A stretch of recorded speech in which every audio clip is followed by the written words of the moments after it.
Mr Assistant Speaker, at local government budget estimates on February 28, I questioned Minister Ron Honig about the performance improvement order he imposed on Snowy Monaro Regional Council on February 6. That order demanded the compliance of all elected councillors. However, I've received numerous complaints and concerns that it's already been breached. The drastic step of issuing this order was taken in part as a response to the continued, serious and escalating conduct of one councillor, Andrew Thaler, elected at the October 2024 local government election.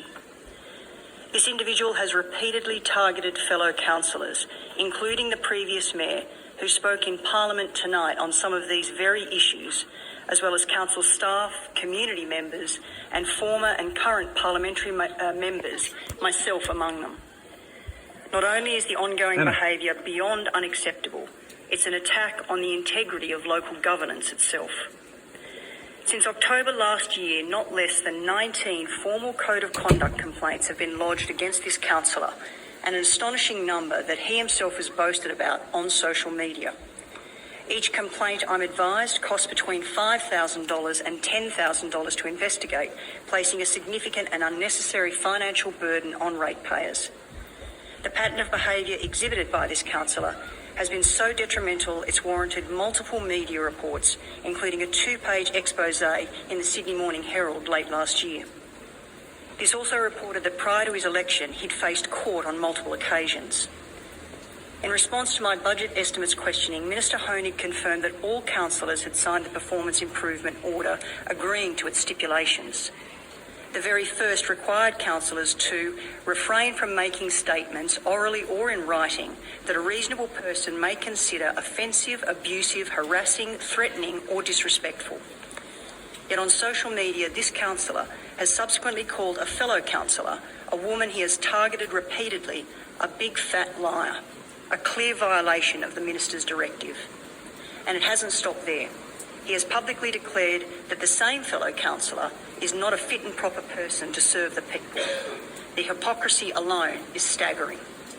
He's accused council of a cover-up regarding asbestos management and openly threatened to hold council to account, apparently attempting to undermine public trust. This is not about governance. This is deliberate, calculated chaos.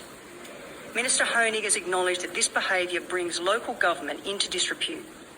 The Minister further stated in response to my questioning, I'm in a stronger position. I have some additional powers to the performance improvement order. I'm monitoring it closely. If the Minister is indeed monitoring it closely, then there's no alternative but to act immediately. This councillor is flagrantly violating the Minister's order and the situation is untenable. How much longer will innocent ratepayers be forced to foot the bill, monetarily and otherwise, for this distressing situation? Rather than serving the community as expected of an elected representative, he's using it as a platform, announcing his candidacy to run for a federal seat. This is not about democracy. It's not about free speech. Most certainly it's not about public service. It's harmful, destructive and dangerous behaviour that is hurting this community, not just its residents, but its reputation, as well as trust and confidence in local government itself. So are there serious concerns when it comes to the Work Health and Safety Act and the potential damage these actions can and are causing. For too long, too many have remained silent while just a handful of courageous locals across the political spectrum have tried to push back.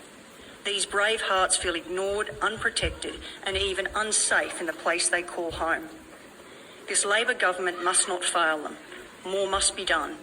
The process has been set in motion. The framework for action does exist, as ineffective as it currently is, something else that needs to be promptly addressed. Among other things, the New South Wales Civil and Administrative Tribunal has the power to disqualify the councillor from holding civic office for a period not exceeding 5 years.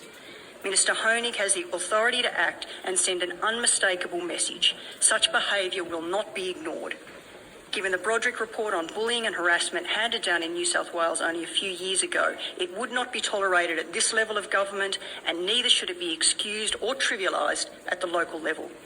Minister, on behalf of the Snowy Monaro community, I implore you and the Labor government to step up and deliver on your commitment to ensure respectful, constructive and safe governance. The time for action is now. The integrity of local government is at stake. Ms. Kate Fairman? Yeah.